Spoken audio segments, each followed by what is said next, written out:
So this is an interview about malaria in Nigeria with Trenton Beeler. So, what is malaria? So malaria is an infectious disease that can pass by mosquitoes to humans. It's actually a vector-borne disease, which means that basically it's passed from an outside source to the person. In this case, the outside source was mosquitoes. Mosquitoes are the most prominent suspect of animal or insect that passes on the malaria virus to individuals. In this kind of case study that we're talking about here, we're going to be talking about in Nigeria specifically, because the people in Nigeria are the ones. It's the number one place in the country, or in the world, that has been contracting the malaria disease. About 50%, a little higher actually, are consistently contracting the disease. And so malaria is a very large problem that's happening in Nigeria, and so we're focused on this vector-borne disease because of that. It actually has a lot of different side effects that are things that come along with it. It comes about as a fever with nausea, with chills, and several other things that kind of associate with just a normal fever that we'd have here in the United States that we think about. But in this way, that's what malaria is. So you mentioned a little bit already, but how do people get malaria? Yeah, so by mosquitoes, just a normal thing. The annoying mosquitoes, they sting a person or suck their blood, I guess is what they do. And when they do that, they pass on the pathogens and things that cause the illness to pass to the people. So this malaria, and there's a couple different people that are actually like the most at risk of this, and that would be women, children, and the elderly, obviously. The elderly and the children, because they're the most susceptible to diseases at the time, and at any time, because their immune systems aren't as good.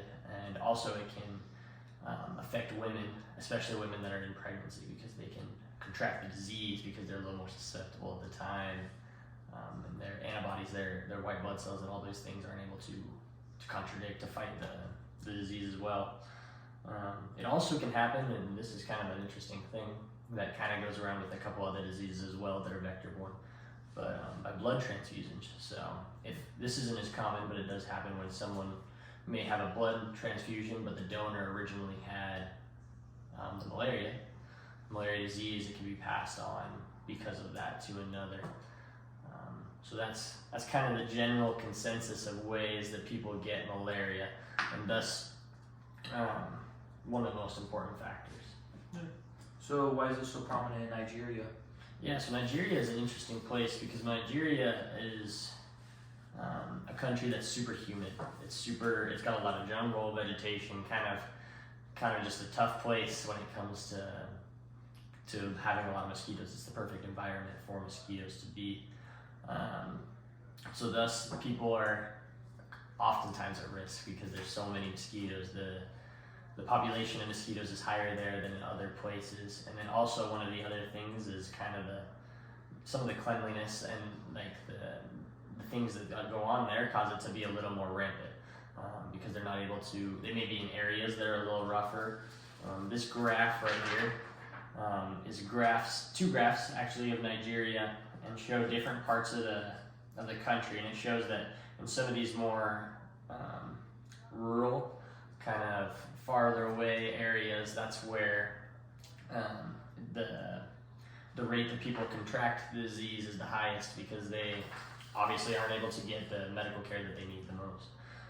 It's not as accessible as it may be in the big cities where they have the hospital or whatever may be nearby. And so that's one of the biggest problems, and one of the reasons why it's so prominent in Nigeria is because of, one, there's so many mosquitoes, and two, because, well, they just can't get to medical care.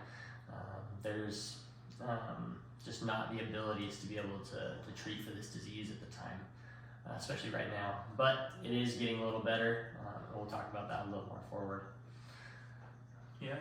So what efforts can be done to decrease the high probability of contracting malaria in Nigeria by those high-risk people, those mothers and children and the elderly?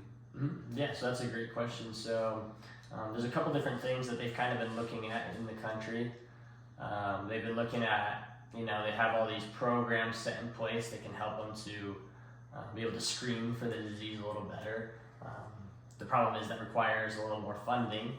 that the country at the current time doesn't have, but they're looking for ways to be able to get that. They've actually had quite a few donors, just donating money to be able to help fight the disease and the epidemic that's happening there with malaria. And because of some of these small changes they've had, we've seen some decreases actually in the numbers. We have it's a pretty simple graph, but this is the number of deaths starting in the 70s, of how it kind of had a spike. When it first started, it had a spike. It went up clear to, up here in the 45,000. So got up to there, and then, and these are different ages here. We have the all ages, and then just greater than 5 and less than 5, and then so they come up here, and then 2001 to 2010 is kind of where it peaks, and then from 2011 to 2015, it's actually had a huge decrease due to just advances in medical care, and also just in Nigeria they've been able to put into place a couple of different groups to be able to set it apart, I guess, to be able to focus on it and be able to take care of some of the problems there. But with regards to like women and children in those specific groups, the elderly, one of the ways is obviously with transfusions. You check the blood donors. If a blood donor already has malaria or is contracting malaria, you probably don't want to use them as a blood donor at the time. But another one is just kind of having these response groups of epidemiologists and all kinds of people in Nigeria to be able to react to these outbreaks that may be happening in these cities that are farther out, or just in wherever, to be able to pay attention. These things should be able to help decrease the outbreak in general of malaria. So what else can be done to make these changes in the future? Yeah, so it's pretty interesting actually.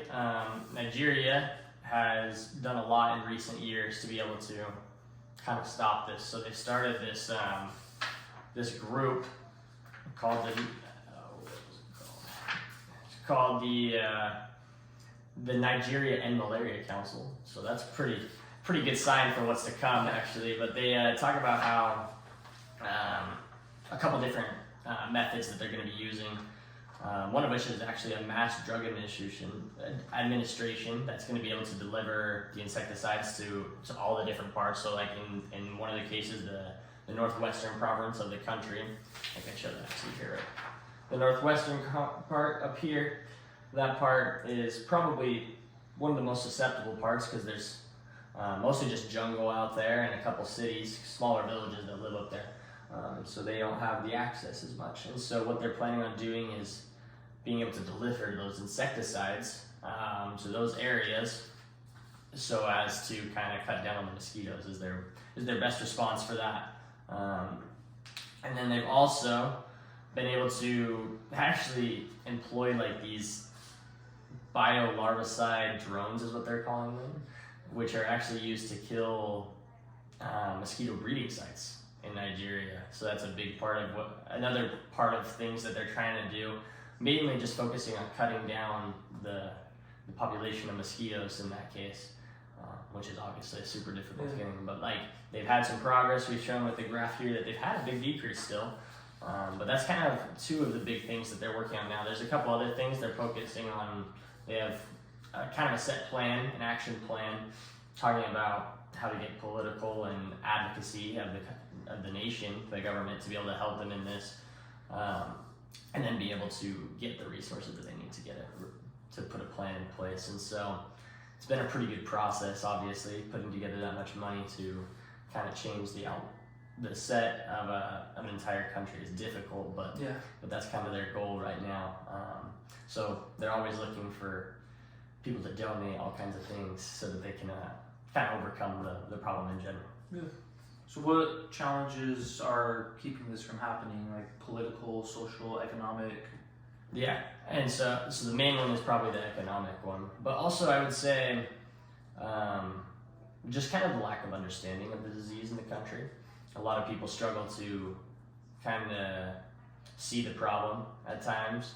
I mean, they can see both sides. They see lots of people dying, but they don't understand the specifics of how they're dying, that it's malaria specifically. So that's one thing, kind of with the social aspect of things.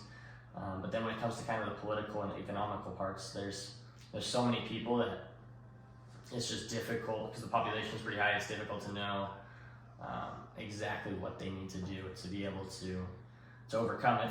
First of all, because there's so many people, and then second of all, they just don't quite have the funds to be able to do it.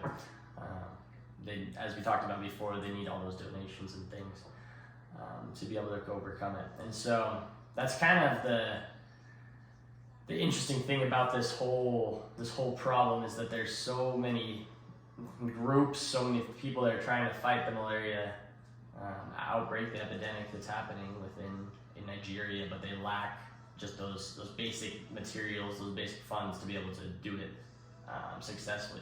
While they are having some success, they're still missing a lot of those important aspects.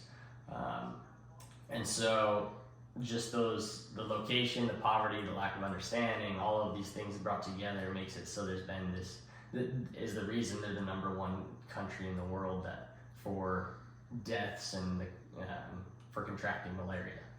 And so these are kind of like the biggest problems. They've had all kinds of studies to be able to cover this, to be able to find the data, to be able to overcome it. They've had cluster studies, they've had all kinds of studies focusing on specific things so that they can know exactly what the problems are. And at this point, malaria has been on so long that we have vaccines exist, we have all these things that can be put in place. It's just having the funding to be able to do it, and that's the biggest problem.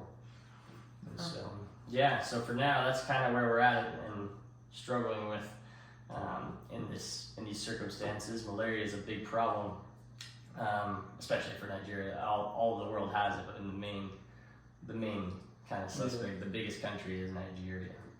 Cool. Well, anything else you wanted to highlight or discuss? No, I think that's all I have for you today. That's kind of it. Nigeria is in having a lot of problems with this, so it's a big deal that needs to be kind of shared with everyone. Yeah. Well, thank you. Yeah, thank you.